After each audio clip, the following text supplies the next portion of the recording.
श्री सच्चिदानंद सद्गुरु साईनाथ महाराज की जय। आरती साई बाबा सौख्य दातार जीवा, चरण रजतणी द्यावा दासा विसावा, भक्ता विसावा। आरती साई बाबा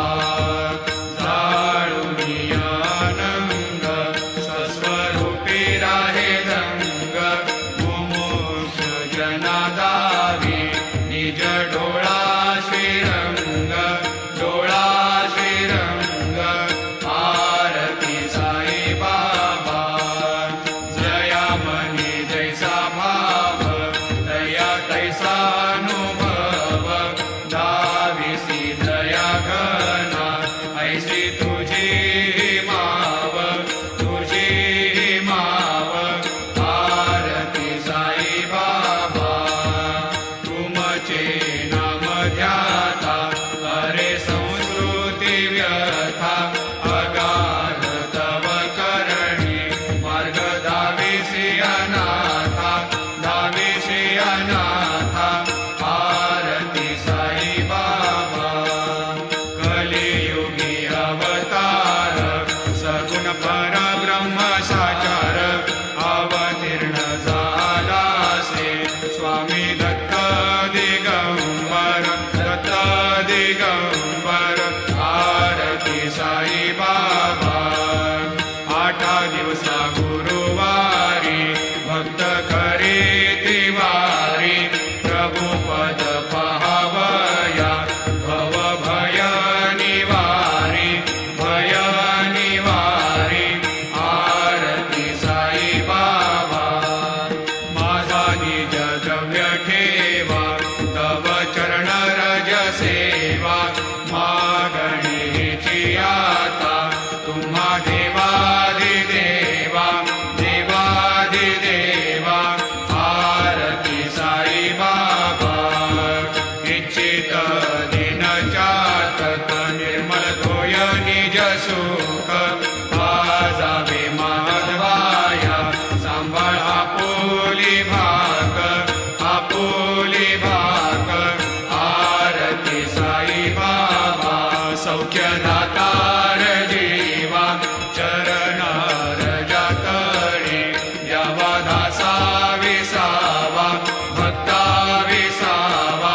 आरती साई बाबा शिर्डी माझे पंढरपूर, साई बाबा रमावर, बाबा रमावर। साई बाबा रमावर शुद्ध भक्ती चंद्रभागा, भाव पुंडलिक जागा, पुंडलिक जागा।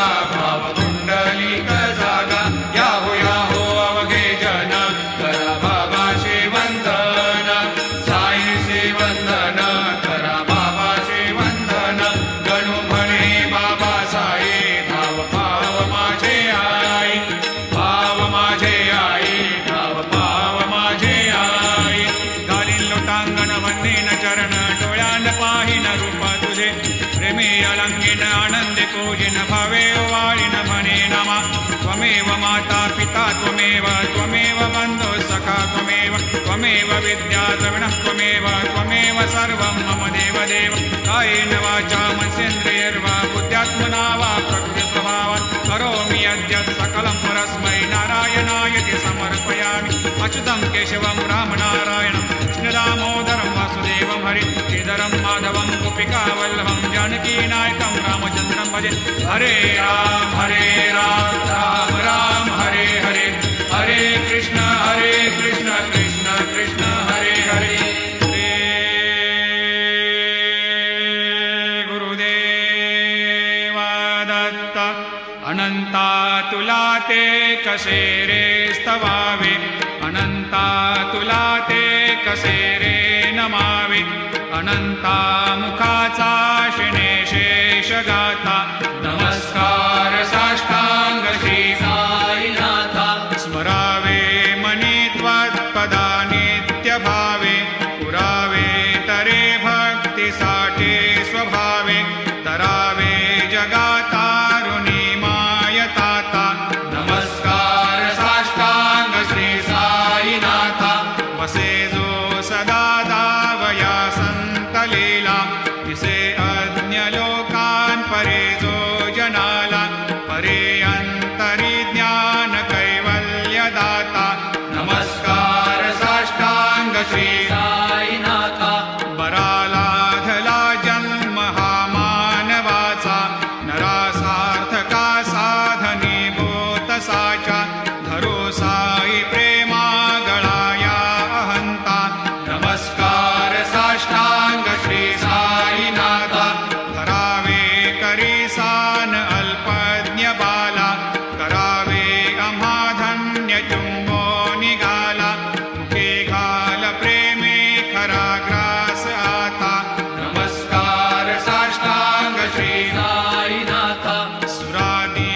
नम्र होता नमस्कार साष्टांग श्री साईनाथ तुझ्या या पदा पाहता गोपबाले सदा रंगली स्वरूपे मिळाले करे रास क्रीडा सवे कृष्णनाथा नमस्कार साष्टांग श्री साईनाथ तुला मागतो मागणे एक द्यावे करा जोडितो दीन अत्यंत भावे भवे मोहनी राज हातारी आता नमस्कार साष्टांग श्री साईनाथ ऐसा येई बासाय दिगंबरा अक्षय रूप अवतारा सर्व हि व्यापक तो श्रुतिसारा अनुसया त्रिकुमारा बाबा येई बा काशी स्नान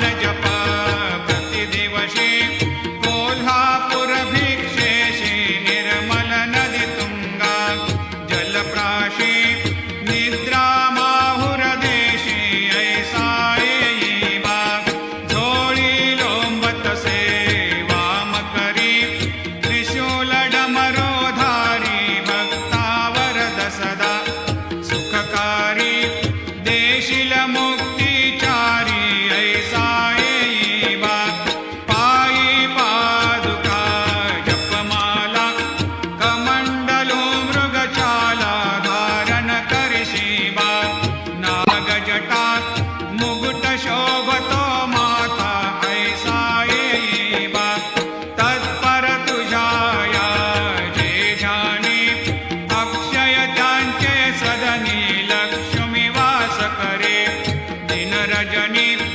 रक्षिसी संकट वारुणी ऐसा येई बा या परिध्यान तुझे गुरुराया दृश्य करी नयनाया पूर्णानंद सुखे एकाया लाविषि हरि गुण गाया ऐसा येई बा साई दिगंबरा अक्षय रूप अवतारा सर्व हि व्यापक तो श्रुतिसारा अनुसया त्रिकुमारा बाबा येई बा सदा सस्वरूपं चिदानन्दकन्दं जगत्सम्भवस्थान संहारहेतुं स्वभक्तेच्छया मानुषं दर्शयन्तं नमामीश्वरं सद्गुरुं साईनाथं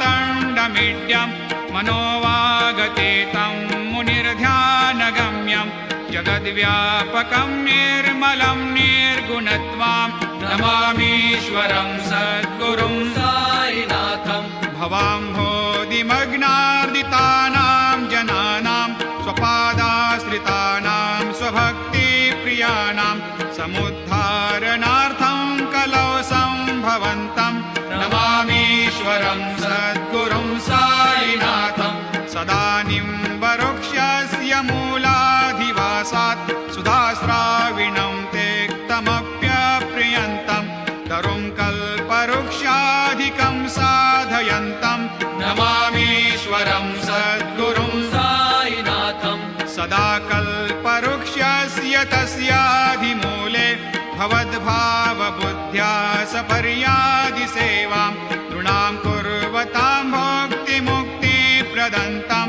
नमामीश्वरं सद्गुरुं साईनाथम् अनेकाश्रुता तर्क्यलीलाविलासै समावेशकृतेशान भास्वत्प्रभावम् अहं भावहीनं प्रसन्नात्मभावं नमामीश्वरं सद्गुरुं साईनाथं सतां विश्रमाराममेवाभिरामं सदा सज्जनैः संस्तुतं सन्नमद्भिः जनामोददं भक्तभद्रप्रदन्तं नमामीश्वरं सद्गुरुं साईनाथम् अजन्माद्यमेकं परब्रह्म साक्षात् स्वयं सम्भवं राममेवावतीर्णं भवद्दर्शनात् सम्पुनीतप्रभोहं नमामीश्वरं सद्गुरुं साईनाथम् श्री साईश कृपानिधे किल नृणां सर्वार्थसिद्धिप्रद युष्मत्पादरजप्रभावमतुलं धातापि वक्ता क्षमः सद्भक्त्या शरणं कृताञ्जलिपुट सम्प्रापितोऽस्मि प्रभो श्रीमत्सायि परेशपादकमलान् न्यान्यच्छरण्यं मम सायिरोपधर रागोत्तमं भक्तकामविबुधद्रुमं प्रभुं माययोपहतचित्तशुद्धये चिन्तयाम्यमर्निशं मुदा शरत्सुधांशो प्रतिमं प्रकाशं कृपातपत्रं तव सायिनाथ त्वदीयपादाब्जसमाश्रितानां स्वच्छायया तापमपाकरोतु उपासनादैवत सायिनाथ स्तवैर्मयोपासनिना स्तुतस्त्वं रमेन्मनोन्मे तव पादयुग्मे भृङ्गो यथाब्जे मकरन्दलुब्धः अनेकजन्मार्जितपापसंशयो भवेद्भवत्पादसरोजदर्शनात् क्षमस्व सर्वान्धपरान्धपुञ्जकान् प्रसीद साये सद्गुरो दयानिधे श्रीसायिनाथ चरणामृतपोतचित्तास् सत्पादसेवनरतः सततं भक्त्या संसारजन्यदुनितोर्धवनिर्गतास्ते कैवल्यधाम परमं समवाप्नुवन्ते स्तोत्रमेतत् पठेद् भक्त्या यो नरस्तन्मना सदा सद्गुरो सायिनाथस्य कृपापात्रं भवेद्ध्रुवम् रुसो मम प्रियाम्बिका मजवरी पिता हि रुसो मम प्रियाङ्गना प्रियसुतात्मजा हि रुसो भगिनी बन्धु हि श्वशुरसासुबायि रुसो न दत्त गुरु साई मामजवरी कधीहि रुसो उसो न सुनबाई त्या मजन भ्रातृजाया पुसो न प्रिय सोयरे प्रिय सगे न ज्ञाते पुसो सुरदना सखा स्वजननाप्त बन्धु पुसो परीन गुरु साई मामजवरी कधीहि रुसो न अबला मूले तरुण रुद्धहीना पुसो न गुरुधा कुटे मजन थोरसाने पुसो न च भले बुरे सुजन साधुहीना पुसो